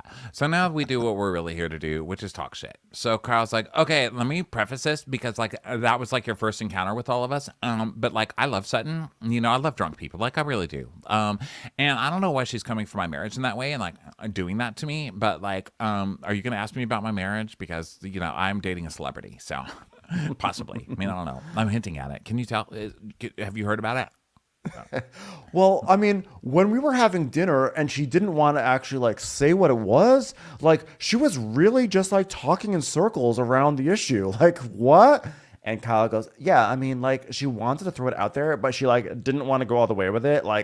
And that's what Garcel did too. So she's trying to also throw Garcel into this mess. And Garcel was really not much of an entity. Garcel was just kind of trying to move it along and try to get Sutton to spit it out, And Garcel does do that, where she's like, well, here's what we're talking about then. And she just puts it all out there. They don't all when did that she's last open and year. honest. Right. Yeah. They did it last year with Erica. Garcel was really good about being okay, the diamond necklace, or okay, these articles about Tom. Sutton and Garcel. But Kyle was too. They all were. And I think because the producers were like, you guys have to ask Erica about this. It's ratings gold, But, just more hypocrisy. So Kyle's so last night, that was really upsetting for Garcel to throw Sutton to throw those accusations at me. And even Garcel saying things wow, her throwing things out there about my marriage, even though she's gone through this publicly, that's she knows how hurtful it is. And I'm really disappointed. Yeah, she brought up her own issues, Kyle, to make you feel better about it because it's all over the news. Yeah, Kyle trying to. You know what? I think Kyle's been waiting for a long time to go after Garcel, but she felt like she couldn't because Garcel really got her on the charity thing, and so Kyle's been on her best behavior. But now Kyle's like, okay, some time has passed. I've got Anne on my side. I'm gonna go after Garcel now. So Anne is she's like, well, I want to know Sutton more, and Kyle's like, well, yeah, too bad you didn't get to know her because she was too focused on trying to ruin my life. So then we see Crystal showing up to a restaurant. She's meeting Sutton, Garcel, and Denise for lunch. And Garcel's like, oh, I invited Denise, by the way. And Garcel's like, I mean, this Denise right here looks like she's just gliding through the wind. I mean, she's calm, she's composed, she looks beautiful. She almost looks like she'd even care to hear about stories about my children. And no one even cares about that. And then they show a side-by-side of Denise's look today and Denise's look like with one of her lips curled up. Like, don't do that. And that was like the effortless, like easygoing Denise today. Like melting the other night. Also, why is everybody on this show surprised that Denise is wasted? Like, did these people, do they pay attention to anybody else besides themselves? Who's shocked that Denise is wasted? Did we watch her season? I mean, one of the best parts was when she was like shit-faced at that bar with Vanderpump and Kyle being like, oh yeah, I'm gonna fuck my husband. Yeah, his dick is like a baby arm, whatever she did. And then they went home in the limo and looked her up online. Yeah. Right? Is that what happened? Okay. I think so. Then this group of wacky ladies. Hello, ladies. Can I start you off with anything to drink? I'm gonna have a hot water with lemon. I'll have a hot water with lemon. I'll have a hot water with lemon. Can I get a hot water with lemon and mint? All right, ladies. Yeah. Enjoy your day. Although Crystal orders something, she goes, I'll have the skinny studio heat. Sometimes I get so mad at Los Angeles just for the things they put on their menus. Skinny studio heat. What is that? Yeah. So, play on Studio City? I don't know. Garcel's like, okay, so the other day, Sutton, I heard a commercial for neuropathy, and I'd never heard that word other than from you. So they're saying that people get it so severe that they amputate. What do you think of that? She's like, oh my God, what are you talking about my foot? Like, why are you telling her? Why are you telling her that right now? Don't do that. Don't do that. Well, I heard that people with neuropathy have a high chance of hating Magic Mike live. Is that you? Because that's usually the next step is amputation. Is that you? Is that you, Sutton? Like, okay, listen, now I'm getting better with my nerves, okay? My nerves are healing, okay? Nothing's getting amputated, okay? And Crystal's like, okay, well, how did that even come up yesterday, your foot medication? She goes, because Kyle said, I don't know if it's 1 drink or 5 drinks, and you're on your foot medication. And Denise is like, Kyle was judging drinking with you? Well, Kyle, why? When was this? Where were you guys? Did you guys go out? Son goes, splits and ponytail on the ceiling. And Garcel's like, sweeping the dance floor with her coochie. They're so sick of Kyle. They hate her.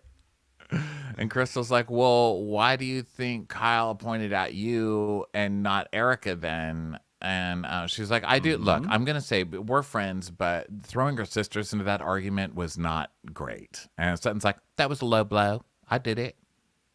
Sorry. It was fun. Sorry. It was like your ex doing coke under the table. A low blow. So how else do you do blow? You got to get low. Rules of blow. So then we go back to Kyle, and she's telling Annmarie, and that was the nail in the coffin, what she said about the sister thing, because that was designed to hurt. And I was like, wow. You know, when I pointed out that she had a possible eating disorder and a drinking problem, that was not designed to hurt. But when she said the thing about Kathy, wow. And she's like, yeah, you know, I don't really know, like, if something's going on with her personally or if she has an issue with me, but, like, I think she needs to stop focusing on my life and start focusing on her own life. And she's like, Sutton, you know, and then Sutton says she has this thing wrong with her small esophagus or something. And then Annmarie goes, yeah, like, I'm in healthcare, so I'm wondering what that is. Like, what is that? Yeah. Kyle's like, oh, can you live without eating? I mean, she said last night, you know I have a small esophagus. So Annmarie's like asking questions about it. She's like, is it a sphincter issue? Which then causes Kyle to laugh because she's never heard the word sphincter without giggling, apparently. And we learned that Anne is a nurse anesthesiologist. And so like she's always like literally shoving tubes down people's throats. So she's like very well aware of the esophagus. In my mind, I'm thinking the doctor, whatever Sutton's medical issue is the doctor said it's basically like you have a small esophagus. And so now she tells people, I have a small esophagus. I'm sure it's not that she literally has a small esophagus. I'm sure there's something about the way the esophagus maneuvers and operates or whatever. So, but the fact that, like, again, that Kyle is sort of like questioning whatever this medical disorder is just like really tacky. Well, Annmarie is like, I mean, what is, like, I'm a nurse anesthesiologist, so, like, I mean, I would have heard of it. I mean, like, what is she talking about? I mean, I've never heard of that. Esophageal strictures. An esophageal stricture is an abnormal tightening of the esophagus. They can limit or block food and liquid that's traveling from the throat to the stomach. Swallowing is difficult, and you feel food is stuck in your throat. GERD is the most common cause of strictures, but cancer and other issues can also cause them. A dilation procedure can widen the esophagus and reduce symptoms. Guys, guess who is not a nurse anesthesiologist and still was able to find that information in 5 seconds? So, Yes. there you go. And I think that Cameron Westcott has that. Cameron Westcott has posted stuff on her Instagram about having like an esophageal issue, like to that effect. So I hate that she is my example that I go to. I wish there was someone better. Jeez, you're like, wow, you know what I'm going to come at this problematic person with? Another problematic person. Dumb blondes have small esophaguses. Smart blondes have everything. So Garcel's like, all right, everyone. Now that we all have our hot water with lemon, how does everyone feel about Kyle's dinner? So then Denise just starts laughing. Like, oh my God. Crystal's like, what the hell? Come on, bitch. What was she saying? What? Bitch, what? Bitch, what? Bitch, what? That's in her. Bitch, what? That was hilarious. Bitch, what? And Garcel's like, well, what would you have liked for Erica to say back to you, Denise? Because Denise is like, well, we had a dinner party and they were talking about threesomes with my kid at another table. And she's like, well, what would you have liked her to say? And she's like, just to acknowledge it and to apologize and like say I feel bad about it. Like otherwise, she's just a mean ass bitch. I'm sorry. Yeah. So now we go to Dorit's house, and Dorit, it's PK saying, Dorit, baby. He's like, can you make me a cup of tea, baby? Can you make me a cup of tea, baby? Maybe some hot water and lemon. I hear that's the rage these days, baby. I'm already one step ahead of you, Piquet. I think I poured a little too much milk. Ooh! Ooh! Dorit face. So she's like, I'll redo it if you want. And he's like, if you made your drink wrong, I wouldn't hear. If I made your drink wrong, I wouldn't hear the end of it, would I? Honey, you've never made my drink right, ever. So they sit down to talk about the party and everything, and Dorit's saying, like, Something's definitely going on with Kyle and Mo. She voiced it, but I haven't spoken to her about it really in detail, so I don't really know. and PK is like, well, I think that Mo is very, very, very busy at the moment. He's on the global domination track, as in dominating mistresses in every country, and he's traveling the whole time, and I get it. Sorry, did I say domination? I meant dominatrix. Did I say that? Never mind. That's neither here nor there. All right, he's traveling a lot. That's what's going on. Yeah, it's what puts the pressure on us, and that when I was away a lot, and if Kyle's going through something, just be a good friend to her. Oh, absolutely, Piquet. Absolutely. And she's telling us, like, I'm not surprised that Kyle was reacting strongly about her marriage being attacked because I've known Kyle a long time, and it's clear that something is not right at home, but that's for Kyle to tell. To come at Kyle like Sutton and Garcel did, there's something that felt dirty about it. You mean after Kyle was like, what do you guys want? What do you guys want me to say? What do you want me to say? What are you guys saying about me? What are you guys saying about me? What are you guys saying about me? All right, fine. Where'd the band come from? Kyle has no problem going after people that are not in her group about what's going on in their lives and marriages. Right. Okay, So just look at Denise Richards. Yeah, so Dorit's like, I want to talk to you about something. So now they're talking about homeschooling, and he's like, listen, you know my feelings about this. I brought up 3 kids before I met you. School and mixing with the kids, not being part of that whole environment, is enormously important for growth. And I am a father of 3 other children, so I would not. We've never even seen your other. What? You be quiet over there.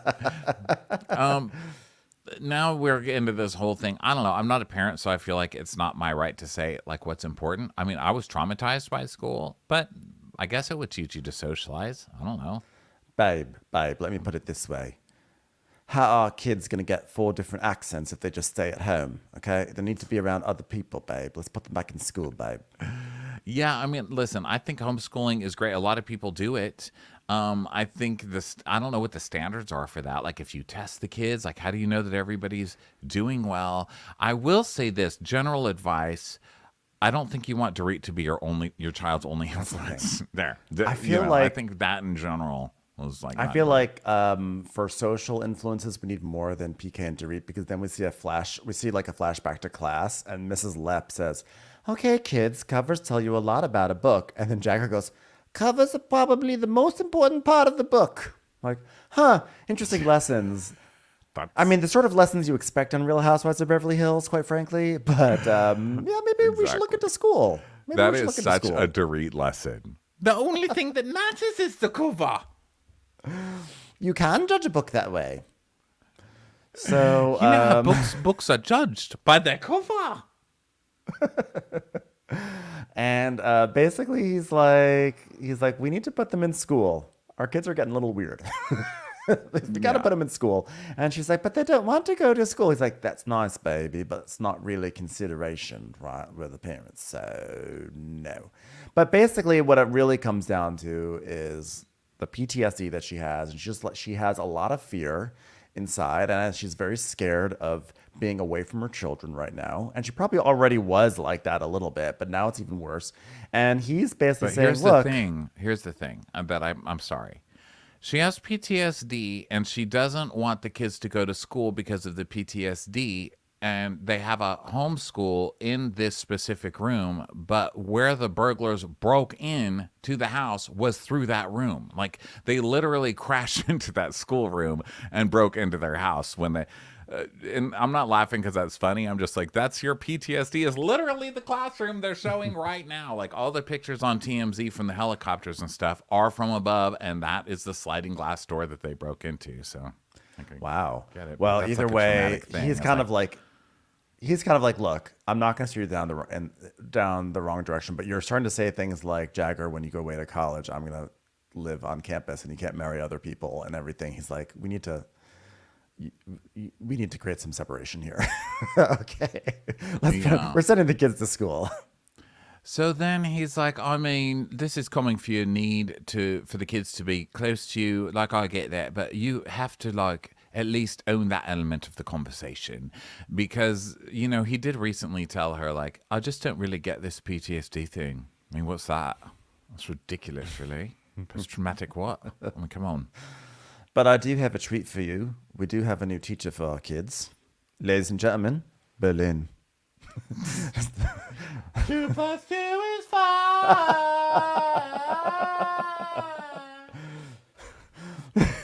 Doing math in slow motion, finding the answer to equations. Do-do-do. There are different people in the world of different persuasions. Judge every book by its cover, it's okay. Dun, dun, dun. What's inside don't matter, only what you drive and hate. Science is for gay.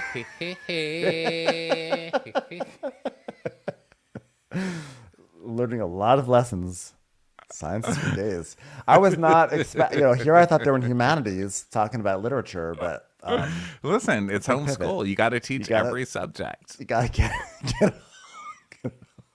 I like Berlin Science still using is her for 80s gays. terminology. She's like, science is gay. Okay, I'm Berlin. I don't do science. I'm Berlin. No, Is you said science Berlin is even for English? Why am I gays. giving her a PK accent? Oh, PK said I had to adopt this accent if I want to get anywhere. It's the reason why we My didn't name get is that Berlin. Pantone. Science is for gays.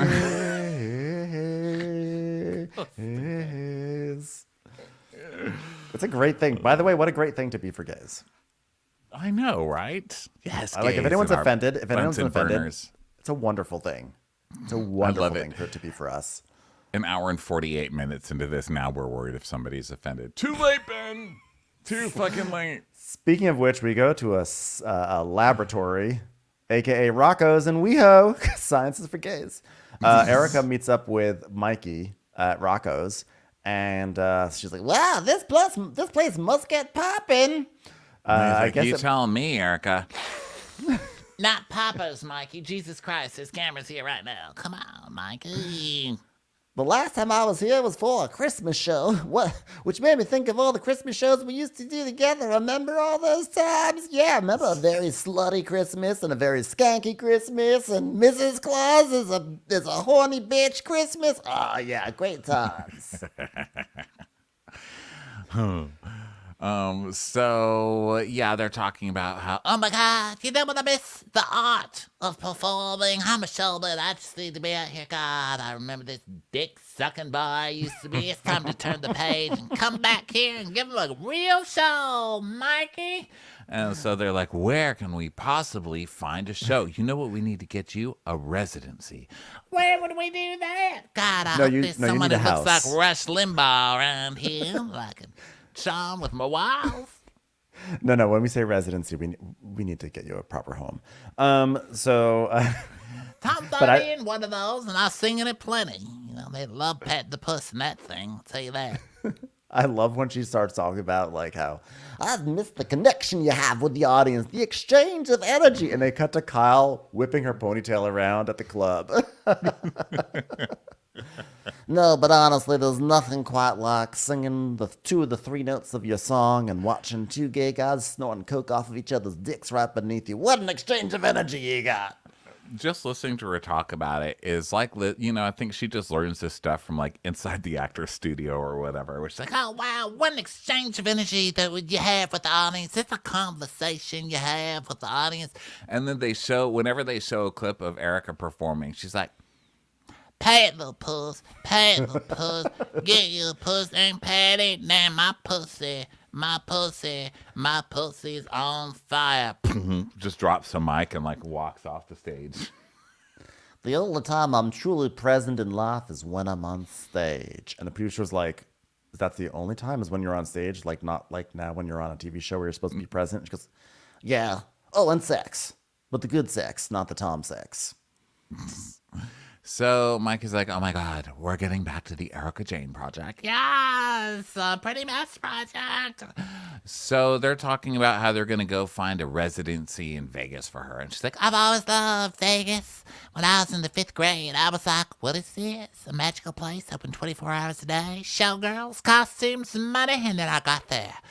Of course, it was called Shakey's back then, but still, Shakers. Sorry, Shakey's is a hamburger place, I think. You know Turns what I out, here I thought I was in Vegas. Turns out I was just in a ball pit in a McDonald's in Great Neck, New York. But hey, felt great. mean. Listen, wouldn't be my first ball pit, won't be my last. Know what I'm saying? You know what I like? so then she gets very serious about this. She goes, You know what I like most in life is the pursuit. I'm a hunter by nature, and I always have been. And why wouldn't I hunt the biggest game? I don't want to hunt warthogs. I want to hunt elephants, endangered elephants. And then I'd take the elephant and throw it at a rhinoceros and kill the rhinoceros too. And you know what? How about a bald eagle while we're at it? I want to kill them all. But don't worry, I'm not an elephant hunter, so don't come at me about that, America. and then they toast to 2023 with their dirty martinis. And Erica goes, Wow, they really gave us a lot of olives. and then we see the olives. Their martini glasses are like covered in olives. It's just like a wall of olives. So then we go to Dorit and Kyle meeting for a hike. And Dorit's like, we're working out. Do you have your wedding band on? I need to make sure. Otherwise, I'm going to start some rumors, Kyle. Ooh.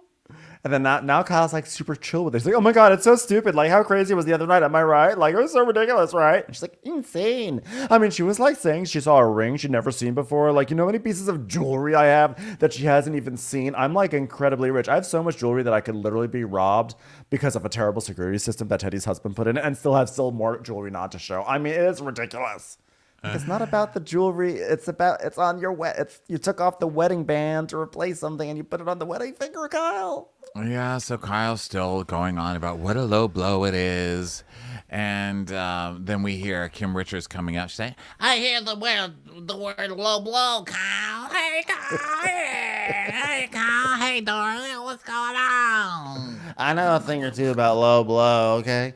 So Kim comes up. She actually, despite, us joking, she seems actually great. She's like very, very lucid. And Kyle's like, Kim and my relationship is in a very good place. And like, she knows I'm going through a hard time. And she's been like really supportive this last year. So I love you. You're like, you guys, Kim seems great. And then cut to Kim going, Yeah, you know what? I haven't really left the house since lockdown. I'm just staying inside and painting on the walls. That's literally an improvement. That is like, yes. That is. And we do see it, and it does look like a fucking insane person's house. Like, it does look like somebody just sitting in there like, Fox. I see a fox. Kyle, I see a fox. Reminds me of that time Emilio Estevez. It's really hard to mix all these voices and have Kim back. You can't have Kim back while Erica's still on this show and Denise Richard. It's like really a mind fuck for me, and I apologize to everybody, okay? But I'm not going to give it too much time because Kim's barely here, and she's probably not going to leave her house again till the next time. But we see all the pictures of her drawing all over her walls, and it does look insane, but it's also good. She's good. It's good. She's a good artist. It's good. I think. No, yeah. It is like, I mean, it's not like a mural that I personally would want, but like it is not like stick figures and stuff. It's like legitimately good. So she makes murals of animals and stuff. I mean, it really does look like, in some ways, like the key art for Labyrinth, speaking of which. And Kyle's like, I mean, for me to see her painting and out and socializing, that makes me happy because it means it's time for me to tear her down again.